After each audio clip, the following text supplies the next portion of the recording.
देखिए, 13 तारीख के अखबार में एक विज्ञप्ति साया होती है। 69A स्टेट ग्रांट एक्ट में कुछ लोगों ने पट्टे मांगे हैं। जिस किसी को भी आपत्ति हो 7 दिन में नगर निगम कार्यालय में आपत्ति दर्ज कराएं। मुझे बहुत तकलीफ है। कौन पट्टा मांग रहा है? शहर की पॉस कॉलोनी सिविल लाइंस के कॉर्नर फ्लोर पर नवरंग होटल का पट्टा यूडीएच मंत्री शांति धारीवाल मांग रहा है और आज पोल खुल गई। 100 करोड़ रुपए की जमीन पर कब्जा करके होटल बनाया हुआ है और हमने आपत्ति दर्ज करा दी नगर निगम कोटा में। न ये स्टेट ग्रांट एक्ट में कवर होता है, न 69A में कवर होता। 69A में निगम यूआईटी के पट्टे के अतिरिक्त कोई गैर कृषि भूमि जिसमें इंडस्ट्री की 6 यूनिट हो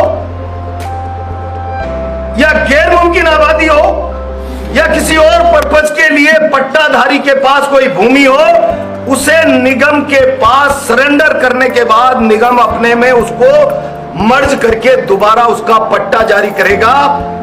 69 में उसी का क्लेम है जो भूमि का स्वामित्व धारक हो। ये कब्जा है। केवल मां की वसीयत के आधार पर पट्टा मांगा है। क्या मेरी मां इस शहर की सारी वसीयत मेरे नाम लिख जाएगी, मुझे पट्टा मिल जाएगा? और स्टेट ग्रांट एक्ट बना है 1961 में।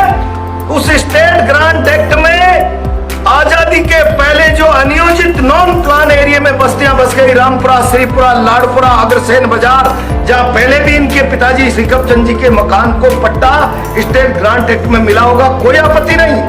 वो अनियोजित बस्ती, लेकिन ये नॉन प्लान नहीं है, ये प्लान एरिया है। सिटी इंप्रूवमेंट ट्रस्ट द्वारा 1956, 57, 58 में ये कॉलोनी विकसित की गई और यहां पर भूखंडों को नीलामी के द्वारा आवंटित करके पट्टे जारी किए गए। उनके पड़ोस का ये सीआईटी का पट्टा है। प्लान एरिया पर ग्रांट एक्ट 100 वर्ष के कब्जे के बाद भी लागू नहीं होता। 69A कब्जे पर वसीयत के आधार पर जिसके पास किसी भी प्रकार का स्वामित्व धारित नहीं है उस पर लागू नहीं होता।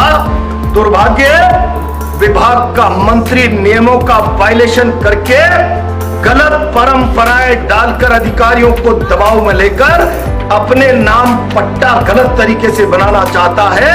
हमने निगम में आपत्ति दे दी, आज हाई कोर्ट में रिट दायर कर दी और बहुत स्पष्ट चेतावनी, अगर गलत तरीके से निगम के अधिकारियों ने पट्टा जारी किया तो एकल पट्टे में एडिशनल चीफ सेक्रेटरी लेवल का आईएएस सीनियर जेल जा सकता है।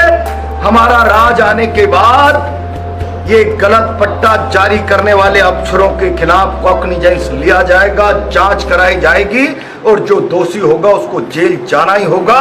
अफसर कानून के दायरे में रहकर काम करे, दबाव में काम करके कानून अपने हाथ में लेने का तरीका नहीं अपनावे, वरना दोषित व्यक्ति दंडित किए जाएंगे। मैं तो कहता हूं, मिसाल कायम करिए मंत्री जी, आप विभाग के मंत्री हैं, गलत पट्टा मत लीजिए। सरकार की भूमि पर आप कब्जाधारी हैं। प्लान डेरी, नॉन प्लान में पूरा हिंदुस्तान बस गया, सारे गांव। जो यूआईटी सीआईटी निगम द्वारा विकसित कॉलोनी पर कब्जा करके बेशकीमती जमीन पर बैठा हो 50 साल से, कितना बड़ा अपराध है।